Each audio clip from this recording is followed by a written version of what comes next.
복된 소식 아름다운 소리 AM 1590kHz 시카고 기독교 방송입니다.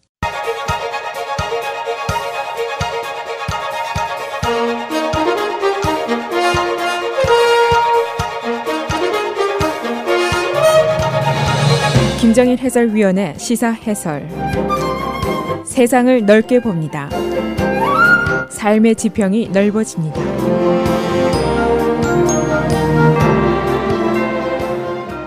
시사 해설입니다. 오는 3월 15일 화요일 일리노이주의 예비 선거일입니다.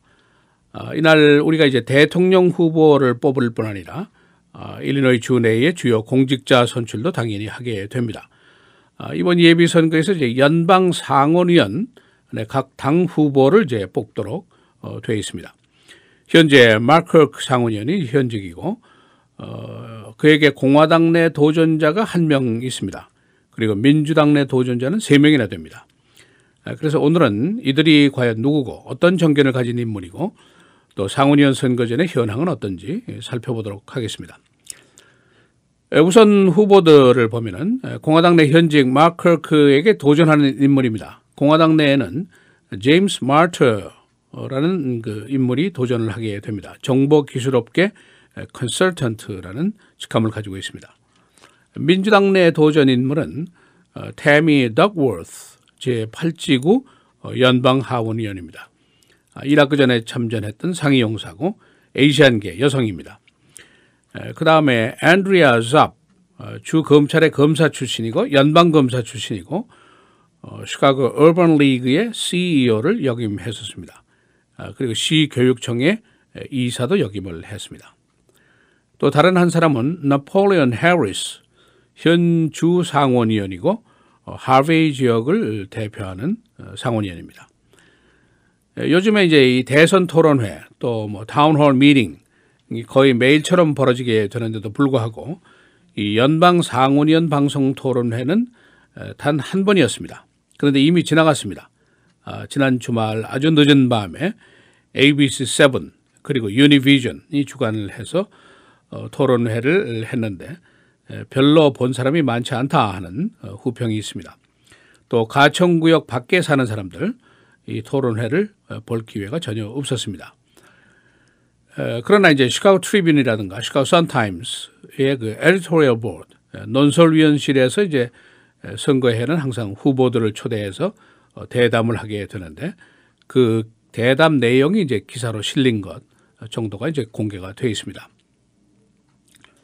그래서 투표인들에게는 상원 의원 후보자들에 대한 정보가 태부족하다고 볼 수밖에 없습니다. 그러나 연방 상원의원의 직책은 매우 중요하죠. 이들이 일리노이 주를 대표할 뿐 아니라 사실은 나 자신을 대표하는 사람입니다.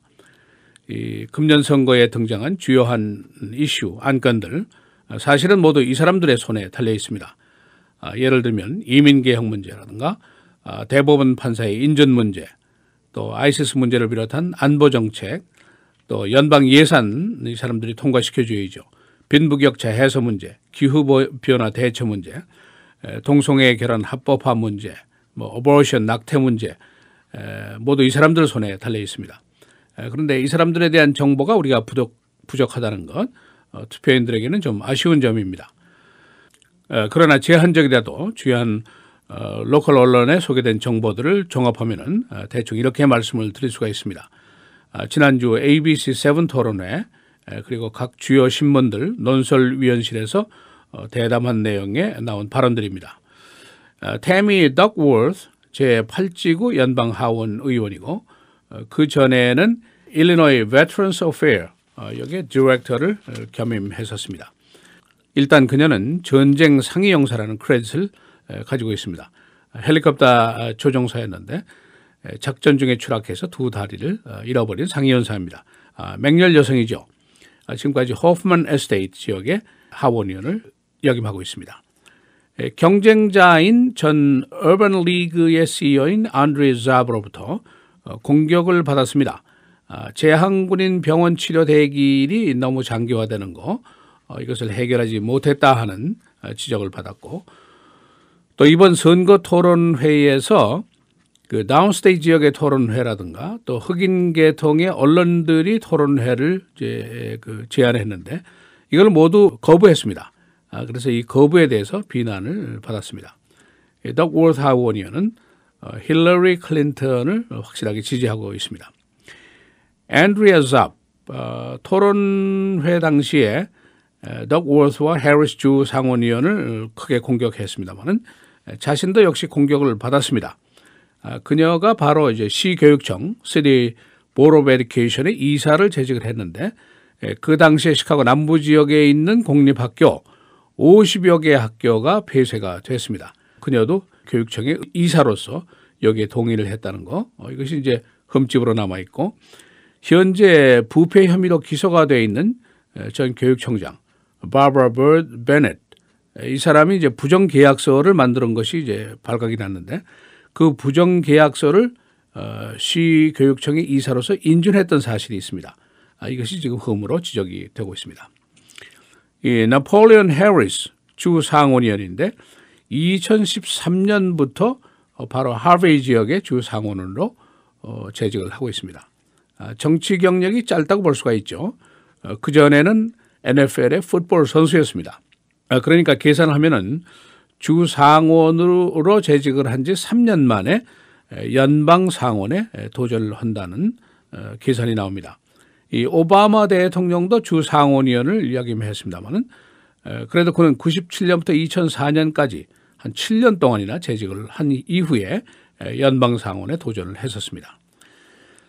이 도전을 받게 되는 마크 그 현직 상원의원 2010년부터 재직을 했습니다. 그러니까 초선이 바로 끝났고 지금 2선에 이제 도전을 하고 있습니다. 그 전에는 연방 하원 의원으로 2001년부터 10년까지 한 9년 동안 재직을 했었습니다. 이 크크 상원의원 전국의 연방 상원의원 선거 중에서 가장 취약한 선거구에 있다. 그런 입장을 가지고 있습니다.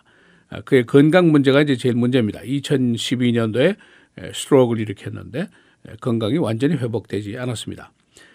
그리고 최근에는 앤토닌 스컬리아 대법원 판사 별세 이후에 대통령의 지명권이 있느냐 없느냐 이 논란으로 이제 궁지에 빠져 있습니다. 공화당 원내 총무인 미치 맥코넬 상원의원은 차기 대통령이 대법원 판사 후임자를 지명하는 것이 마땅하다 이런 주장을 지금 펴오고 있습니다. 이참에 이제 덕워스 하원의원이 도전자로서 크크 상원의원에게 귀하의 입장이 무엇이오 밝히시오 하고 이제 촉구를 했습니다.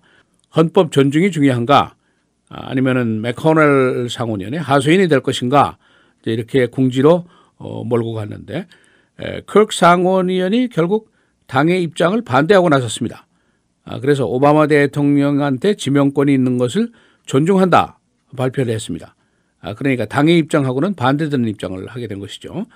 만일 당의 입장을 그냥 지지하게 되면은 일리노이주에서는 표 떨어지는 소리가 당장 나게 되어 있습니다. 지금 현재 상황에서 대부분의 주요 언론들은 민주당 후보로 태미 덕워스가 선출이 될 것으로 보고 있고 오는 11월 선거에서는 크크 대 덕워스의 상대가 될 것으로 예상이 되고 있습니다. 만일 덕워스가 승리를 하게 되면은 일리노이 주 연방 상원의원은 현재 민주당 내에 서열 3위를 기록하고 있는 닉 더빈 상원의원이 민주당계니까 2명의 민주당 상원의원이 일리노이 주를 대표하게 됩니다. 시사해설 김정일입니다.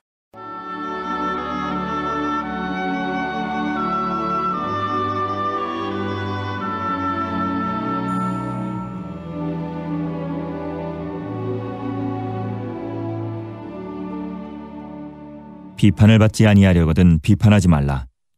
너희가 비판하는 그 비판으로 너희가 비판을 받을 것이요 너희가 헤아리는 그 헤아림으로 너희가 헤아림을 받을 것이니라.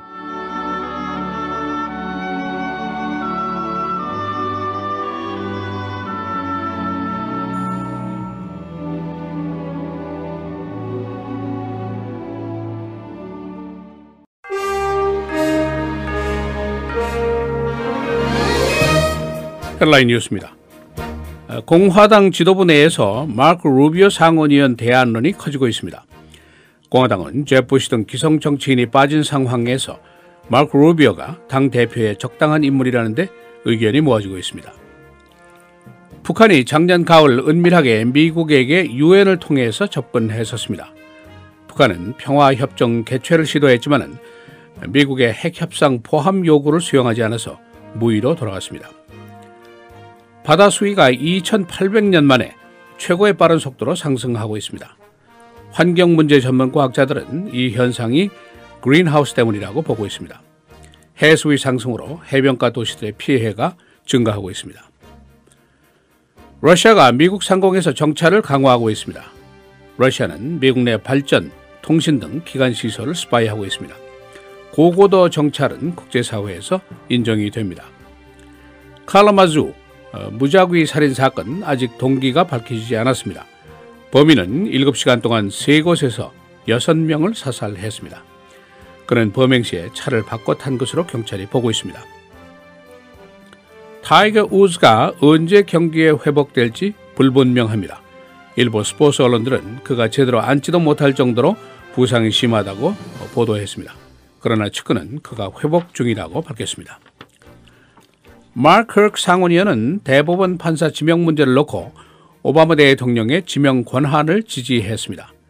그는 공화당 미치 매코넬 상원 총무의 차기 대통령 지명 주장에 반대를 한 셈입니다. 자신의 재선 선거 전에 걸림돌을 피하려는 의도입니다. 링컨 스퀘어 부근 도서관 앞에 주차했던 택시 안에서 택시 기사가 피살됐습니다. 경찰은 59살 난 기사 카밀이 총에 맞아 숨진 것을 택시 안에서 발견했습니다. 의료 과오 소송에서 의사가 $3,000만 보상에 합의했습니다. 러쉬 유니버시티 하스피털 소속 닥터 마크 호프만, 뇌 손상을 입은 6살 어린이의 가족에 제소했습니다. 주말에 최고 기온이 50도대로 상승합니다. 오늘 맑고 흐리고 43도, 수요일 목요일 눈이 예상됩니다. 수요일의 최고는 38도, 목요일 34도입니다. 금요일 흐리고 36도, 토요일 맑고 흐리고 최고 51도입니다.